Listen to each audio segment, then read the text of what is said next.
Hello and welcome back to our podcast. I'm Oscar, I'm Chai. and today Chai came up with a topic without any prompting from me. What was that topic today, Chai? I think all the topics have been prompted by me without prompting from you. No, it's usually been me asking you what we're going to be talking about. Oh yeah. Okay. Anyway, so I wanted to discuss the housing crisis in Australia and the homelessness, basically. Which, from what my understanding is of the rest of the world, it's kind of everywhere. But since we live in Australia, what exactly about did you want to discuss? Um, in particular, I wanted to discuss the effects of homelessness on teenage boys and the unavailability of places for them to go. Are you saying that there is places for homeless uh, girls to go? Yes. Um, so to contextualize, me and my son were evicted earlier this year, and while looking for help with homeless centres and everything, they basically said, "Well, we can house you, and we could house him if he was a girl." But there is very limited spaces for families. And once boys reach a certain age, they're considered as adult males and would have to go to a separate location, basically. And my son is autistic. There's no way he's separating from me.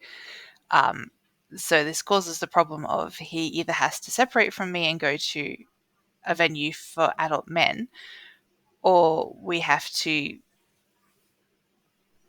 have another option. We just have to wait for family housing, and there's a huge battle with that as well, because not only are places limited, but they preferentiate domestic violence victims, which is fair enough. I'm not saying that that shouldn't happen, but that's just the reality. Um, for people who haven't gone through that, that they're just not going to get the housing.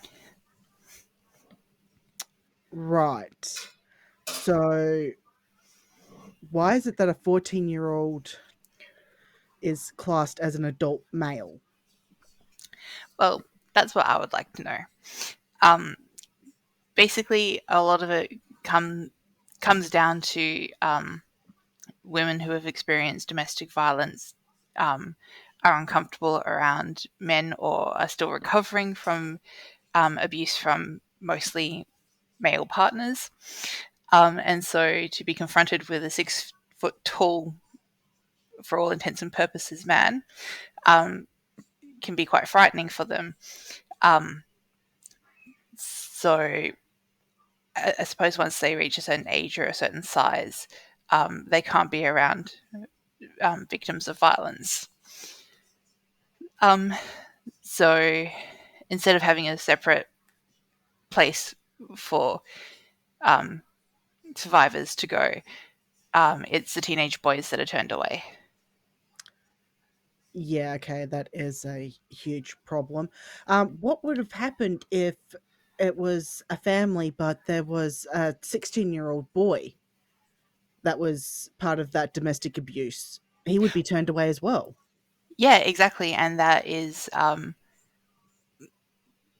basically my greatest concern, is that these boys are still underage. They're also likely to come from violent situations and need housing, they need safety. And they're being turned away. They're being declined any help. Or they're put on really lengthy wait lists that, in the meantime, they've got nowhere to go. My goodness. Okay. I honestly I know that the shelters existed for the battered partners, or in this case I guess it's the battered women in the domestic violent sector. That sounded really bad. I am so sorry, listeners. I've just woken up from a nap. My brain is still foggy, and we're tackling this sort of subject. Good Yeah, job, me. yeah, that's on you, actually. We discussed this days in advance. This is all on you. Well, it wouldn't have been had somebody replied to me yesterday when we could have done the recording. Okay, yeah, but I also took a nap. See, We're both at fault. Naps are good, okay. Anyway, they really are. So I know that there were the shelters for the women that were escaping a horrible situation, and honestly, it just never really occurred to me that some of them do have children. I just, and again, it didn't even occur to me that, they could have children that are in their teens that are being basically shoved away saying, well, pretty much, you're a male, so you can't be here. yeah, That's like, did that child was also a victim of that situation? yeah, exactly. And so I have not so far found anywhere that um, would accept teenage boys, except for family housing, which again is a really long wait list. It could be upwards of a year or more.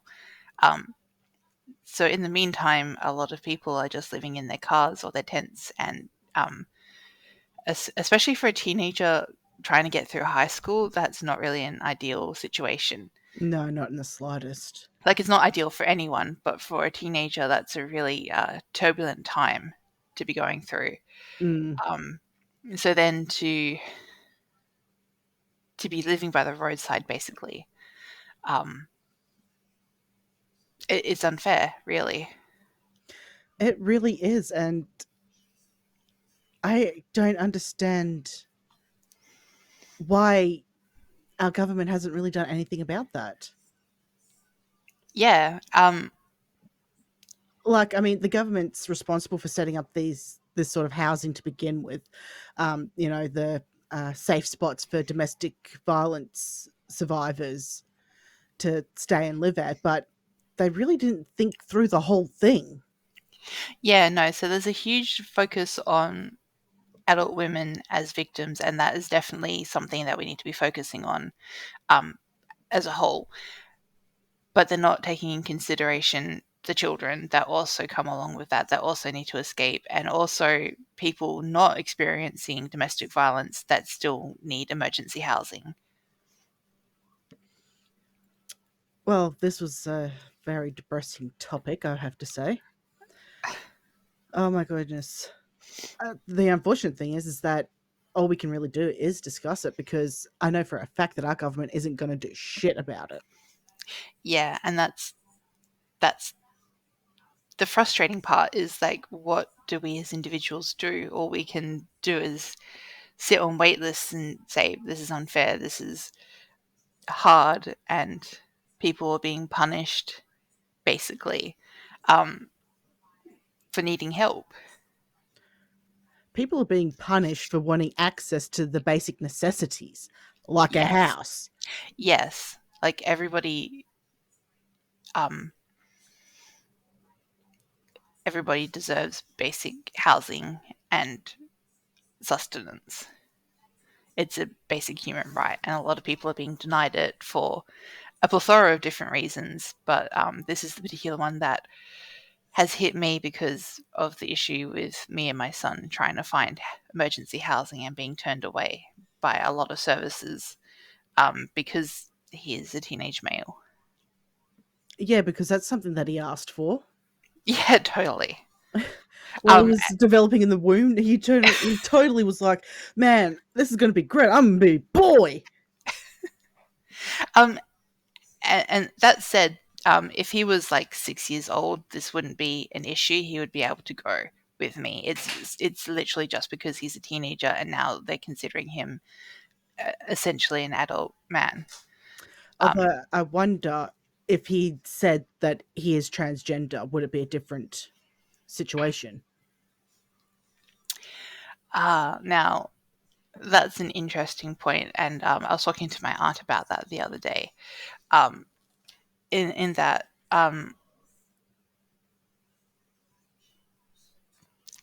I don't know for certain, but I'm pretty sure that trans women are allowed to go to female only homeless centers, and that's fair because they are women.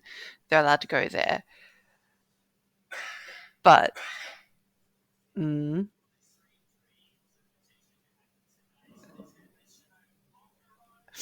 I'm not really too sure how to articulate this, but a teenage boy is unlikely to be a threat, and a transgender woman is unlikely to be a threat. They're kind of on the same threat level, I think.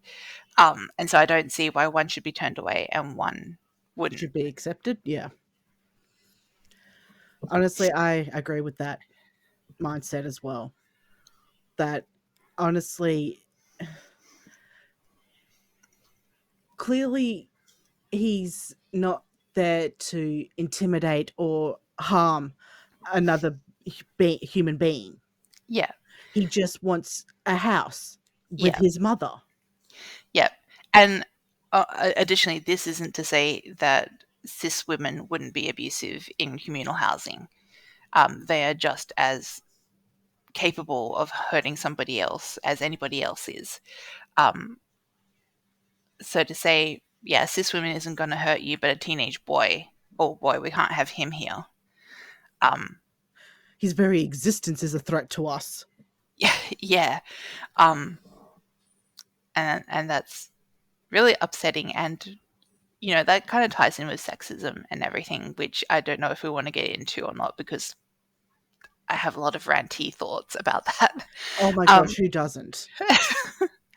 but yeah, making the assumption that women are incapable of violence is a form of sexism and a form of misogyny.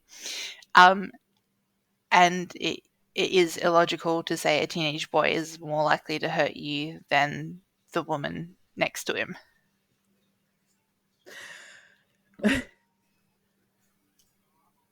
You're very, very right about that. The fact that, I mean, the sexism on that is that just because he's male, he's immediately going to be in this home of homeless people, and just his first thought is going to be, I'm just going to intimidate and terrify and potentially attack someone because I'm suddenly in this position to be able to do so. Yeah. And I mean, even if he did, he can be ejected immediately. Like, anybody's capable of going into a situation, and anybody who does that would be immediately ejected. I don't think it's fair to make that judgment based solely on gender. I mean, did it occur to them to perhaps maybe ask the other women staying there if they would be all right with a mother and her son, who happens to be a 14-year-old, staying with them? Um, so I'm not really too sure if it's up to the individual facilities or if it's more of a government mandated standard. I mean, to be fair, our government is completely stupid, so it could be a government mandated standard. Yeah, I have no idea. I probably should have researched this before, but I'm just going off of what I've been told while seeking help. And that, and what you've been told is, you've got a male child. We can't do shit for you. Have a good life. Yeah, pretty much. We have access to a total of two homeless centres, and we're on a wait list. And we have to call them every month to remind them that, yes, we're looking for housing. You got to call them every month just to remind them that, hey, we still exist. Yeah, pretty much. This this is god awful. How many centers are available in WA? Um, I'm not sure. When I was looking it up, it really didn't seem like there was much available. But basically, you have to contact one main group, and I forget what they're called at the moment. But they can then refer you on to all of the homeless centres around. And basically, they said, yeah, you're very limited. We have all of these available, and you could go to them, but your son can't. Okay, I'm just going to be sitting in silence for a few minutes, mostly because I'm trying to let that process and figure out how that's even logical. Yeah. Like, why would you. Height aside, this is still a 14-year-old child that they've decided can be separated from their mother. Yeah.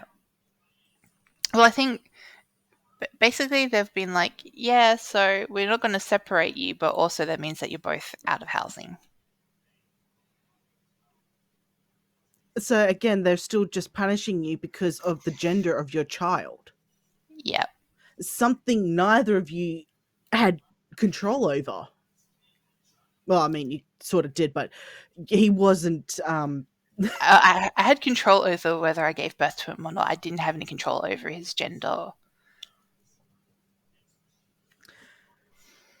And that's.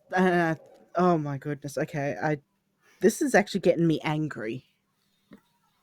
I mean, yeah, imagine how I felt hearing that when I'm in a desperate situation, you know, literally looking up which beaches had 24/7 bathrooms so that I could camp out somewhere safely. Um, and then they turn around and say, well, yeah, we could help you, but you've got a teenage boy, so no. Oh my god. Okay. I mean, thank goodness for your aunt and uncle. Yeah, I'm forever grateful to them. They've really helped me out a whole bunch. It's. Oh, I. Whew. Okay. Well, our government. I cannot believe that they have just decided that the only people that require immediate sort of attention are domestic violence survivors. And they don't care who they shun or who they offend or who they throw into a horrible spiral. Mm, Our government has got to be better. yeah. I mean, I've just done a quick Google and it looks like there's like heaps of places to help with homelessness in Australia. And yeah, not a lot of them actually help. I called a whole bunch. I did a lot of research and I kind of contacted basically whoever I could. Um, and yeah, there's a lot of ones that are just like, oh, donate to us, but they don't tell you how to use their services if you're the person in need. All right, that just sounds like a shill. Yeah, yeah, it does a bit. Like, you know, Give us money, but if you need our help, don't come anywhere near us, peasant. yeah. I think that's probably more a case of you have to get a referral through, like, I don't know, a crisis center or something. Like maybe they're hooked up with the emergency services centers, and so you can only be referred through to them. So you can't just call them directly, is what I'm figuring their system is. But it's just really, That is a dumb system. yeah, it's not helpful at all. Why?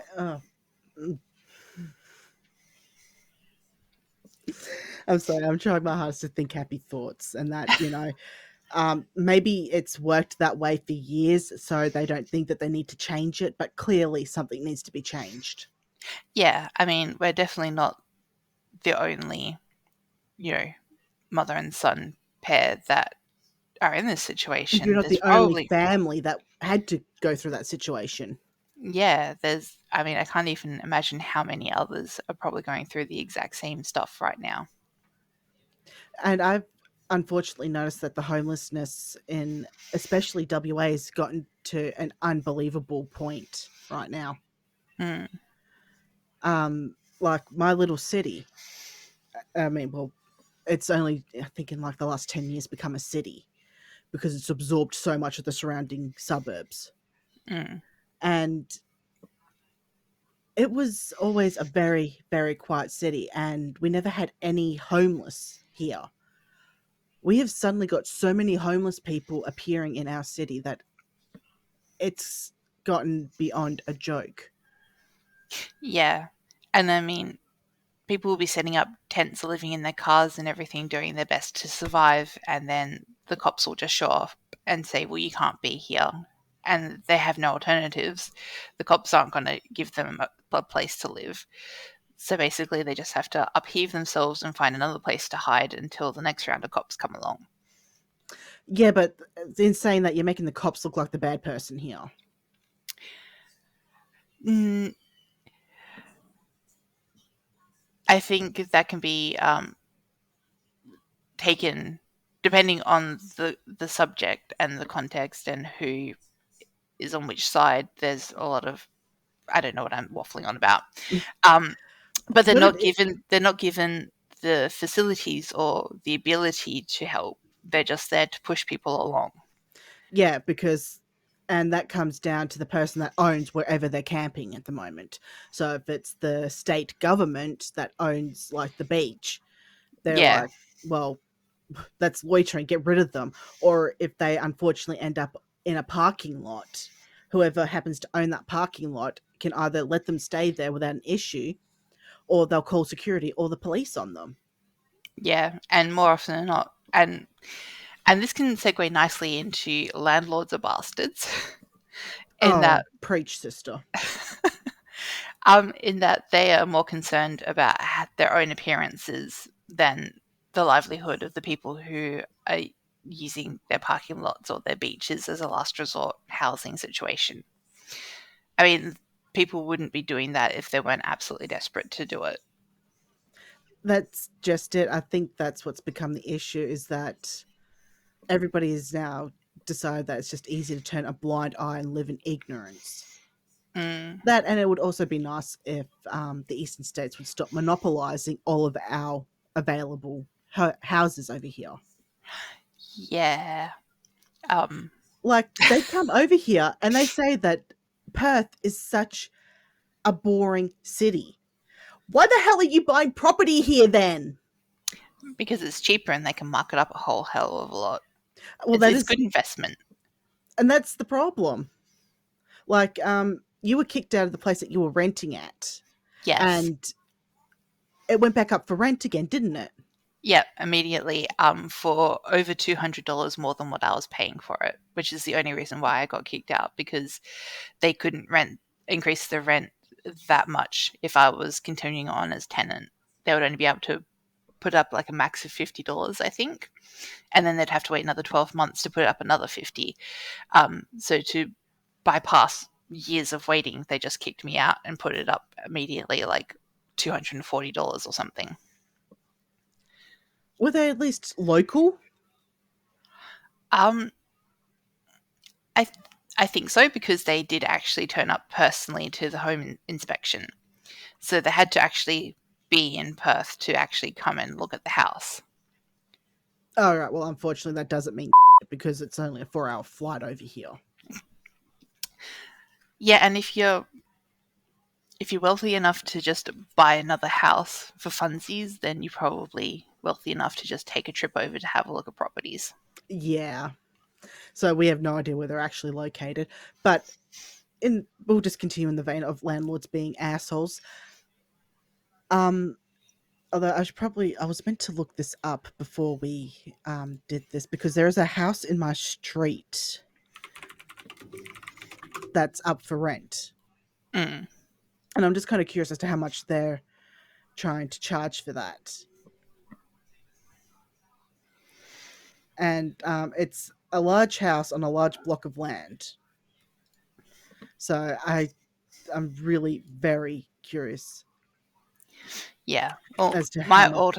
my old house was a huge block, and it was a 4 bedroom house, so it went up to $700 a week. And my support worker lives just across the road, basically, and she's paying about the same for a 4 or 5 bedroom house. Um, and she said a couple of houses down from her was a 2 bedroom unit that was also going for about 750 a week, and we were just like, that's insane. Okay, so the one in my street looks like it's going for 600 a week. Yeah, that's fairly standard. Like all of the houses where I used to live were, um, yeah, I was mainly looking at 3 bedroom properties, but they're all like 650 a week. Mm, And some of them are really ratty, worn down old places as well that yeah. hadn't been fixed up or anything. Well, from the looks of it, you should definitely move into my city because we got some pretty cheap rentals going on here. Okay, well, this can segue again into the next segment of home opens absolute. And when you're literally fighting 50 other families for this one tiny unit, a lot of people aren't actually going to have a look in. So I'm pretty sure I've mentioned to you before going to a lot of home opens, and the queue to get into the property to view it was down the street at most of the properties I went to. Mm. Like there was just so many people looking for housing that, yeah, it was just so crowded, and like you couldn't fit everybody into the house, so that, yeah, it built up a queue because you had to be like let in like just a couple of families at a time. Yeah, that's fair. I mean, the one in my street has got some. It's got an enclosed patio. This is nice. I mean, it's a 3 bedroom, 1 bath house, but it's nice. Hmm. Yeah, and that's all I was looking at before too. Like, Well, that's all you need to look at. But that's because you had your sister with you as well. yeah, and thankfully she could move in with friends, so she has gone her own way now. So now I'm just looking at 2 bedroom properties, but even they are like 500 plus. Well, this is Um, a 3 bedroom property, 3 bedroom, 1 bath, and it's 480 a week. oh, nice. But that's in my city. I think we're what, like an hour and a half away from you. Yeah, especially like we're kind of in polar opposite locations in Perth. A little bit. But just so you know, there are options available where I live. You Yes. might not like the city, you might not like its location. Oh, I mean, I am fortunate that my aunt is letting me stay long term, so I don't have to look for housing anymore. And my plan is to wait out government housing, which I should be on the priority list for. So it should only take about 4 years max. So I have plenty of time, and I don't have to look for. Or, and hear me out, you could just come and rent in my city. Actually, the only reason I was looking into rentals around the area anyways because there was the sign out front of that house in my street. And Yeah. my best friend, who literally lives across the back fence from me, um she split up with her partner, so she's currently living in his house. And he got a phone call from his real estate agent saying, oh, your house is probably close to 500,000 now. Did you maybe want to consider selling? So he's now going into discussions with her about renting. Hmm. So that way there they could hopefully capitalize on the selling of his house. And it's sort of like, well, I mean, considering this literally came out of nowhere, you're kind of shoving this on her really suddenly. Yeah, and I mean that's kind of how it goes. That especially real estate agents, they're just concerned about getting their paycheck. They want their cut of your property.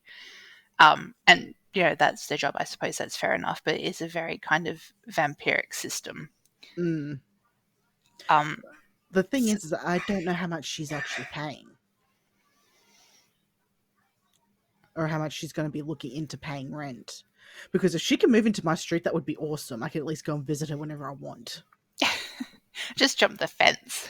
I am not jumping the fence, all right? I am not 19 anymore. I even think about jumping that fence and I've pulled 3 different muscles and twisted my ankle. The sad thing is that is very true.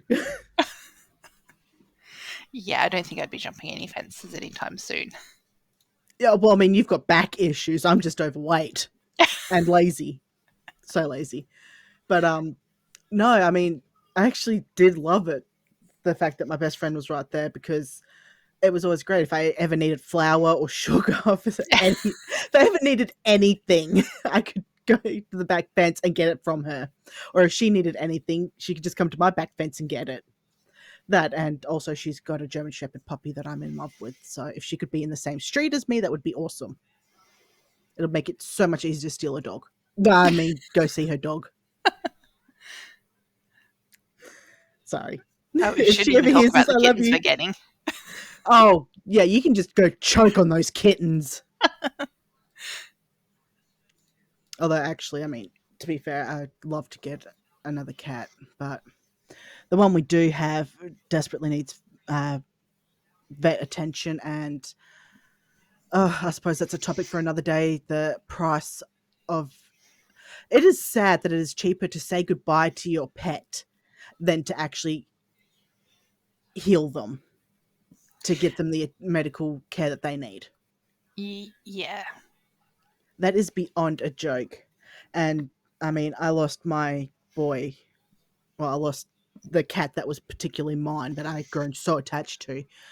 I ended up losing him back in 2022, so I'm still trying to really get up the nerve to get another cat Mm, because I am so terrified that I'm going to lose it so brutally the way that I lost him. yeah. And I suppose is another topic for another day. But I always wonder, like, how do you spend 14 years with a pet and then have it die of old age?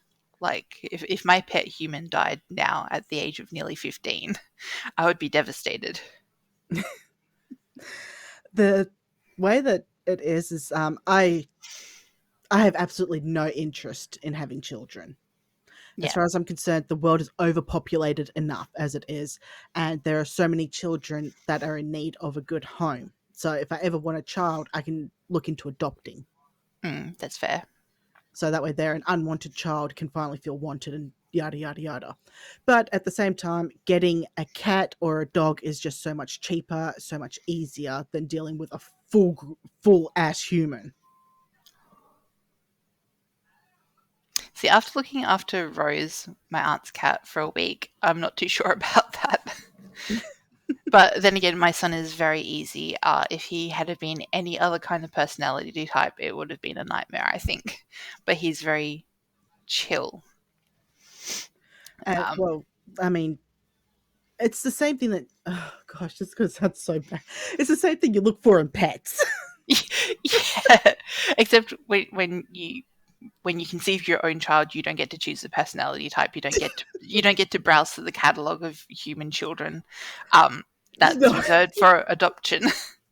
unfortunately, no. As I say, it was gonna sound bad, but It's completely luck of the draw, and I was just very lucky. But after spending a week with Rose and being like, you're nearly 17. If you were human, you'd be able to tell me what you need. well, my boy that I ended up losing, he was a Maine Coon. Mm, So I wanted a Maine Coon because of their docile nature. mm. And he was a very docile cat. We used to have a budgie, and being that he was young and virile, he used to jump on top of the bird's cage and try to get at it, scared the bird half to death all the time. His punishment was being shoved in the cat carrier and put in time out. And he just laid there and accepted it. I'd walk around 3 hours later going, "Where's my cat? Oh, he's in timeout." And he's just basically asleep in the cat carrier. And I'm like, how long has he been in there for? It's just a nice little vacation for him. Pretty much. He was so easy. And I'm wanting to get another one. But I mean, 10 years ago when I got him as a kitten, the Maine Coons were $1,000. Ouch. They've now more than doubled in price. Good lord. Yeah, I think I'm looking at about 2,800 for a Maine Coon kitten. I think I'm looking at 1,000 just for like a 4-year-old Maine Coon cat. Mm. And it's sort of like I love that is my favorite breed of cat. And I really want another one. Actually, we kind of need another one because we've got a bit of a rodent problem. And the townhouse behind us, they've got this beautiful orange and white cat that comes into our yard, but he doesn't really do much for the rodents. I think he's just in here to say, well, this is now my domain before he has to go back home to be fed. Yeah, that sounds uh, very cat. It sounds entirely cat like. But yeah, so we've got a bit of a rodent problem happening at the moment, and that's because we lost our two mouses. My mum had a cat that we are fairly certain got stolen by an Uber driver. You laugh, but we're fairly certain that's what happened. That's insane. Well, he was a very pretty cat. So, and people are pieces of. True. We've just gone on for half an hour about how humans suck. This is true, but people that steal other people's pets suck in a different way. Oh, yeah.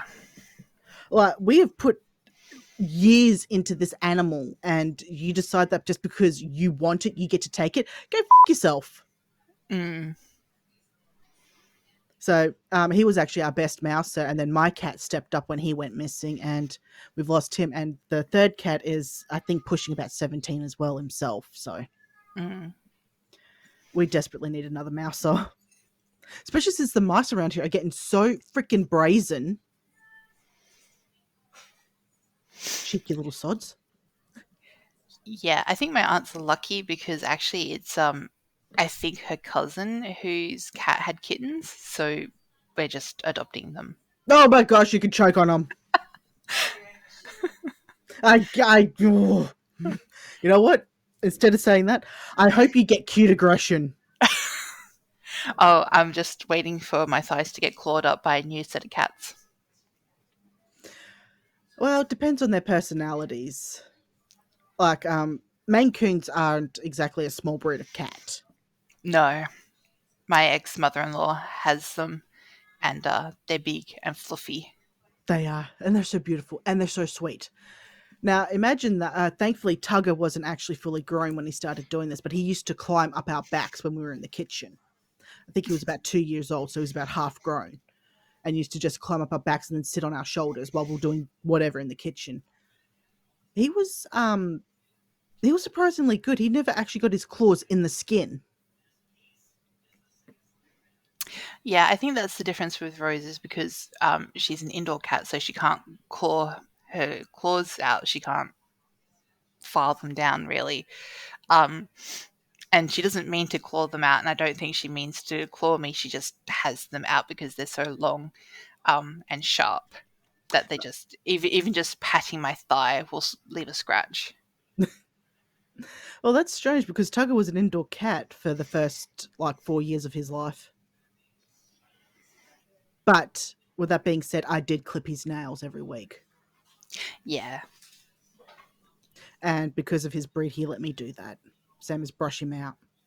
Same as my brother spinning him around in the kitchen and watching him try to run off. That poor cat got put through so much. God, I miss him. Is it the younger brother? I can imagine him doing that. No, it's the older one. Oh, The okay. younger one hated him. Yeah, that sounds about right. Yeah. Because being a main cat, they're also a main coon. They're also a vocal breed as well. Mm. So he would whine when he wanted to come into my bedroom because I sleep with the door closed. I was considering getting a cat flap installed. That would have been fun. Wait, in your bedroom, a cat flap. Yeah, cat flap in my bedroom door and in my bedroom window. That way they could come and go as he pleased. I loved that cat. That cat was my entire life. It, he was sort of like my baby because I got to pick him out as a kitten. Hmm. I think we can talk about the mortality of pets another time. Honestly, yeah, because I'll probably burst into tears like a little girl. I laugh, but that's sad. It is. I think this is the first time I've actually been able to talk about him without getting choked up. So, Hmm. and I had to say goodbye to him over 2 years ago. Yeah. Actually, not over 2 years ago. It'll be 2 years in September. Jesus. But anyway, so final thoughts. Landlords are assholes. Homelessness is an issue that we can't seem to do anything about. Our government sucks. And the view of teenage boys needs to be fixed. Drastically changed, yes. Um, so I think that's about it.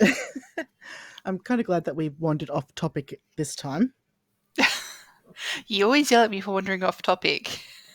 I know, but this time I'm actually kind of grateful about it because instead of making me angrier, it just made me sad. Mm. And I'm not sure which is worse. Although I did get to check out some rentals in the area as well, which is even better.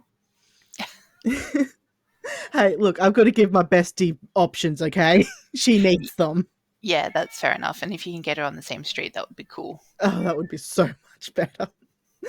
But it sounds like Rose is getting very vocal. So I'll just say this. Thank you, listeners, for dropping by. We hope you enjoyed this. This one is actually probably our longest episode yet. Give us a like if you did enjoy it, or a dislike if you didn't. We need to know. Anything Do you want to we? add? Yes, we need to know. Anything you want to add, Chai? No, not really. No, not really. Not even a like, subscribe, comment. Oh yeah, like, subscribe, comment. Thanks, Chai. All right, guys. We shall hopefully see you next week. Bye. Bye.